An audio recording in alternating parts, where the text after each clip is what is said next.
Hello guys. Today I thought I'd film a get ready with me using a full face of just new products because I have a ton of new makeup in front of me. Just yesterday, Clio sent over their June PR package. It has a bunch of goodies. I have a bunch of Chongsaemur products. I also got a PR package from Yes Style. This one is more so skincare, but there is some makeup here and there. This is a box full of just makeup products because I was like, I want to try it out. I'm gonna post a Q&A on my Instagram so that I could answer some Q&A as I'm doing my makeup. Filming for YouTube, ask me anything. How would I prepare to move to Korea? Like how to start a life there.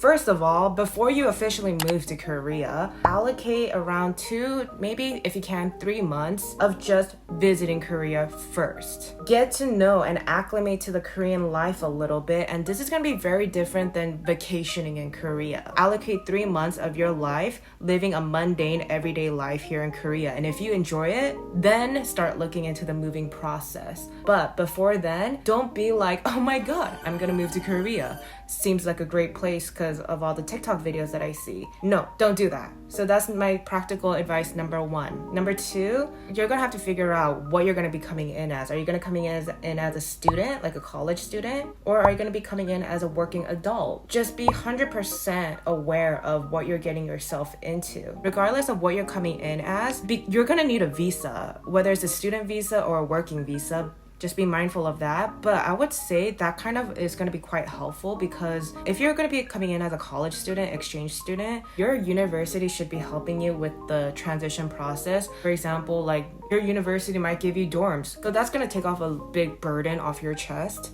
Same thing with work. If you're coming in as an English teacher, a lot of hagwon or like schools already prearrange those living arrangements, albeit they're shabby as hell. Say for example, you're coming in with 0 accommodation. The most logical thing to do when you first arrive in Korea is Airbnb for the first couple of months. That's what I did. But no, I was hopping around Airbnbs, I was hopping around hotels, but that's because like I wanted to take my time scouting apartments before jumping in on like a contract. Airbnb for a while so that you could get yourself situated first and then figure everything out slowly, steadily at a time. Another big sister advice is make sure you have the funds to help you transition into Korea. Korea is not a fun place if you're broke. In fact, this logic applies almost across every single country. So, save up. The more financially strained you are in Korea, the more stressed you will be.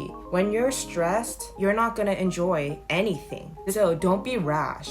Think things through. Be very, very hyper logical about your financial situation.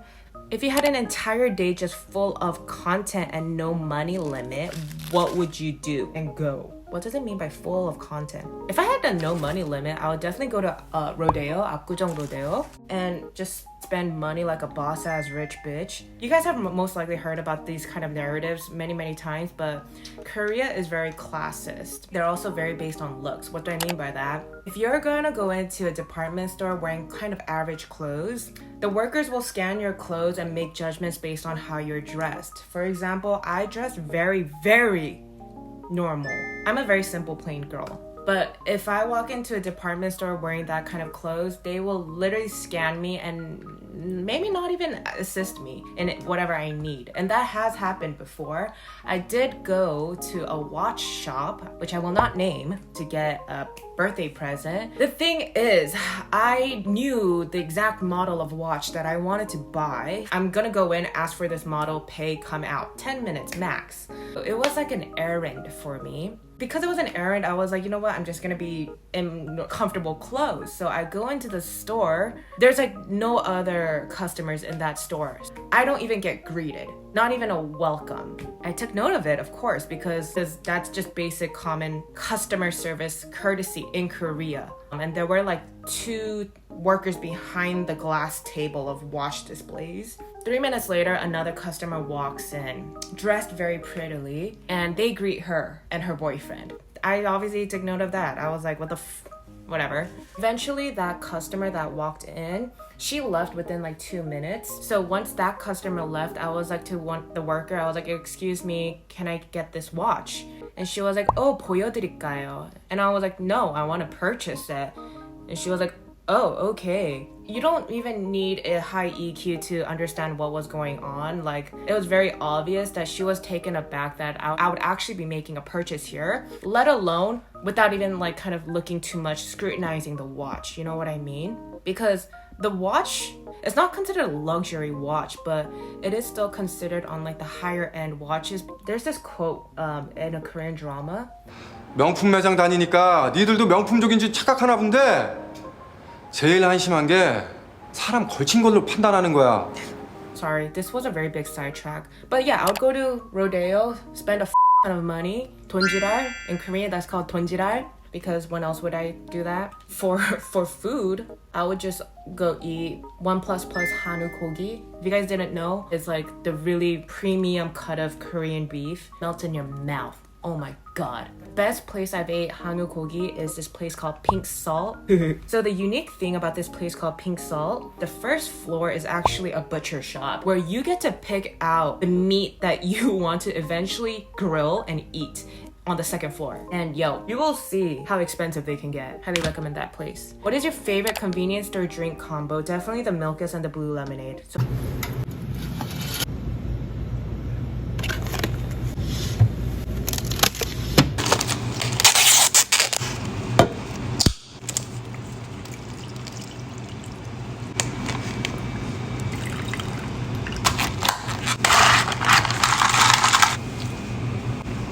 oh, but I recently found another really good combination. Apple mango drink with soju. Very, very good. Jinro. Where do you plan to settle in the distant future? Definitely hands down, Southern California. Okay, yo. I like this. Do you think you'll be staying a while in South Korea? My apartment contract is 1 year. I started in February, so I definitely have to stay till February of next year, 2024. So what made you move to South Korea? Yo, this story, it's a story time of its own. You guys want to hear it? I actually first came to Korea, moved over to Korea in November 2020. And it was in the midst of the pandemic when a lot of people were reevaluating their life. You know what I mean? And I was in that category. If you guys don't know my job is in academics. I do academic college consulting. And I've been in this field for now like as a career, like full-time career for 7 years now, but in the realm of academics in general, 9 years. For my eyeshadow, dude, why is everything matching my nails today? I like that. The thing is, going into the academic sector as a career wasn't something like I had in mind. Because to be honest, if I literally could do anything in the world without thinking about income, you guys are gonna be surprised, but I would be a baker. I love baking. Starting since middle school, I've loved baking. So there has always been this side of me that I was never able to satisfy. And I think that was very amplified during COVID. Luckily, COVID was a time when like the whole entire world came to a pause. So even if you fell behind in life, so was everyone, so it's fine. It's okay to... Basically what happened is I've always had this longing to work in a bakery, and luckily my best friend's boyfriend, who is also like a mutual friend of mine, his mom owned a bakery in Korea. So I was like, dude, can I work at your family's bakery? And he was like, yeah, just come to Korea and like you could work. And I was like, no, I'm dead ass serious. And he was like, yeah, come. So yeah, that's how I officially came to Korea in November 2020. This was at a time when Korea was doing their quarantine measures where you had to quarantine for 2 weeks in order to enter Korea. So I did all of that. In fact, I did it at a government facility, aka like a hotel, where I had to pay like $1,600. Yeah, I did all that. I actually thought it would be like a mini stint, maybe a couple months I'll be in Korea just living out my life. And then that's when I started my TikTok. Like my phone was getting like maxed out on storage, and it was filled with a lot of just silly videos of my life here in Korea. And I was like, oh my god, my storage is maxed out, but I don't want to delete these videos because they're low-key pretty memorable and funny. So what I did is I started uploading it onto TikTok, these videos, and that's how my TikTok career began. Yeah. And then now, because I kind of grew quite rapidly as a content creator who focused majority of my content in Korea, I was like, all right, I guess I'm staying here in Korea. Favorite Korean junk food? Anything with rice cakes. I am a sucker for rice cakes. Is tteokbokki considered a junk food? If you guys know, I'm obsessed with these. 떡꼬치, 소떡소떡. What are advice you can give for a girl, especially a teenage girl within 18 to 20 years old? Keep an open mind during this time. Keep an open mind in terms of your academics, what you're studying. You might change, you might pivot. It's actually very highly likely you might shift trajectories in your academic and career progression. So keep an open mind. Just because you started in biology, don't think that you're going to be in bio the next 10 years of your life. Keep an open mind in regards to your relationships, your friendships that you have. People will come and go. Just keep an open mind about it. And keep an open door policy. That's the one thing I highly recommend. Don't force people to stay in your life that don't want to be in your life. But if people also want to enter your life, don't be closed off. That age range, 18 to 20, is a very transformative moment of your life, I would say. It's when you really cultivate a mindset of your own. So really keep a very open mind. Introspect a lot. Please, please, please introspect. Pause. Shimmery eyeliner to do for my aegyo star. Wow, that is very pigmented. Do you guys see it?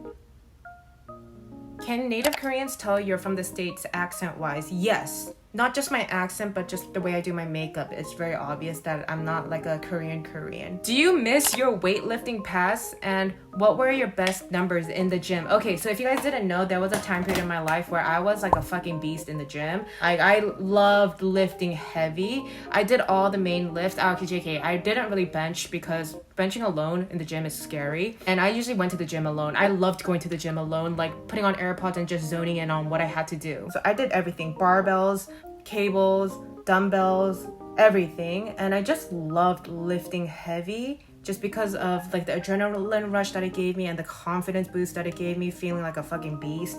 But so in that sense, I do miss lifting heavy just because like the pure adrenaline rush that you get when you lift something heavy is absolutely the healthiest form of therapy you can ever get.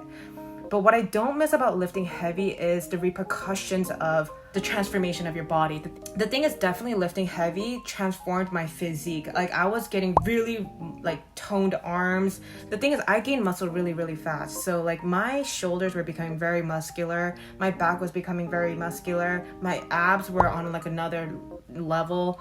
And to be honest, there were at times I liked it, but at other times I didn't like it because at the end of the day, I am Korean and I have these like Korean beauty standards engraved into my head where it's like the picture perfect body is a banana slim figure petite body. So I had a big cognitive dissonance in my head, even though I loved working out and I loved my toned body. At the same time, I didn't like it just because of this inherently ingrained beauty standards of Korea. But at the same time, like I am pretty feminine, so like the clothes that I wear are pretty feminine. So sometimes the way these clothes fit my body, I didn't like the way it fit because I'm trying to go for like a certain like visual aesthetic in terms of like my outfits, but it just didn't give what I was wanting it to give because of my muscularness. So in that sense, like no, I don't miss weightlifting, especially, or I would say I don't like the body dysmorphia I got from weightlifting, if that makes sense. I'm so sorry if this is like out of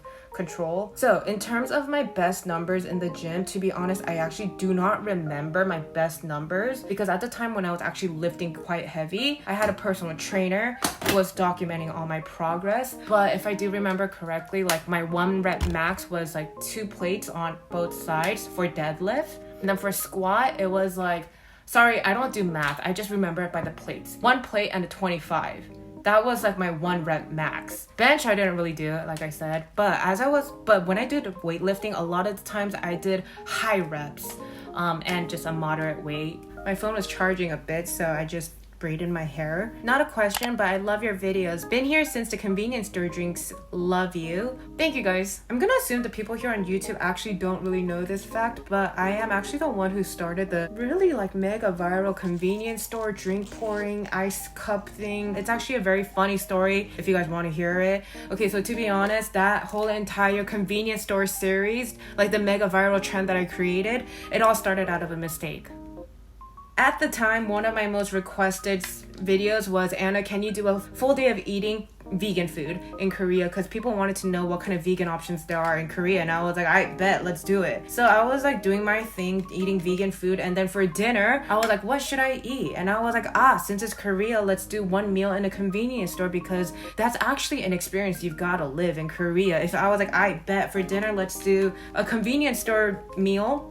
So I went to the nearest convenience store and I was trying to find a vegan food, and which was not easy, to be honest. But all of a sudden a kimbap caught my eye that said yache 듬뿍, which basically translates to a lot of veggies, and I was like, for sure, dude, God is on my side. Picked that up without even thinking too much about it. And then I also got an ice cup and a drink pouch because, you know, to be honest, I did that on purpose because I wanted to teach you guys how this works, because I know a lot of foreigners don't know the concept of it, because I surely didn't know the concept of it when I first came to Korea. So basically I was filming that part of my video eating at the convenience store, but while I was eating the kimbap, I see imitation crab in there. And I was like, fuck, I like ruined the whole full day of eating vegan challenge. And then I ended up scrapping that whole entire video that I created. But I was like, you know what? I could just save this convenience store part and upload it as its own segment. The thing is, because I was doing a full day of eating challenge, I knew I was gonna do a voiceover, and that's why I didn't talk the entire time at the convenience store, and that's how it became an ASMR video. I never intended it for it to be an ASMR video. It just so happened I didn't speak because I thought I would do a voiceover. But anyways, I basically filmed that whole entire part. For the kimbap, I also wanted to teach you guys how to properly open a kimbap, a convenience store kimbap, because I know a lot of foreigners just like open up the packaging like this and eat it with chopsticks, or I don't know. But the thing is, you're not supposed to do that. You're supposed to open it this way and like push it up like a push pop. So I did, the whole entire concept of that video was for it to be informational, but it ended up going viral for different reasons. Number one, people were just fascinated at the fact that we sold an ice cup, and fascinated at how the push-up mechanism works in the kimbap. I think it was like just within the span of like one day, it racked up 3 million views, and I was like, you know, like any other like sane person, I was like, shit, 3 million views. So my ass the next day went to another convenience store and filmed another video, a convenience store video where I poured a drink and I got another like snack. That went viral again, millions of views. So and then I just kept up with that trend where I just kept doing convenience store videos, and then it blew up. Like, and obviously because like I was going pretty viral, other people were copying me doing viral convenience store videos. And to be honest, I didn't really mind. I didn't care. I'm not gonna be like, no, you can't steal this. This is my concept. Like, I'm not gonna do that, you know? That's how I basically went viral. But yeah, that's basically, so this is why anytime I talk to a person who's creating content, I am like an advocate about just post anything, because you don't know what's gonna go viral. What's your ideal type? Ooh. First and foremost, my humor code needs to match with him. If my humor does not align with his humor, our relationship is going to be so dull and boring, and I can't have that. It might be even a deal breaker. Number two, he needs to be ambitious with his career to a certain degree. If he is lackadaisical in his career, where he's just living day to day, and especially if he hates his job but he's still sticking around, I don't like that. I don't think it's 멋있어. I don't think it's attractive. But I don't want him to literally be obsessed with his job. If he doesn't make time for me, then the fuck? I'm kidding. Another big thing is his EQ. It needs to be, so if some things don't click in your head, I get frustrated if you don't have the right amount of EQ. Another thing is he can't be an avoidant. If you guys don't know what an avoidant is, it's an attachment style. I definitely want him to be introspective, because I'm a very introspective person. I love talking about personal growth. I love sharing with like my friends our reflections, our introspection. So I would love to do that with my partner. Also the ability to be vulnerable, share some of like these insecurities or just deep thoughts that we have. Okay, that is it for now. I haven't seen my face in a big mirror, so I don't know how my makeup turned out. I hope you guys enjoyed my very mini but long Q&A. I feel like I didn't answer many questions, but I talked a lot. Bye!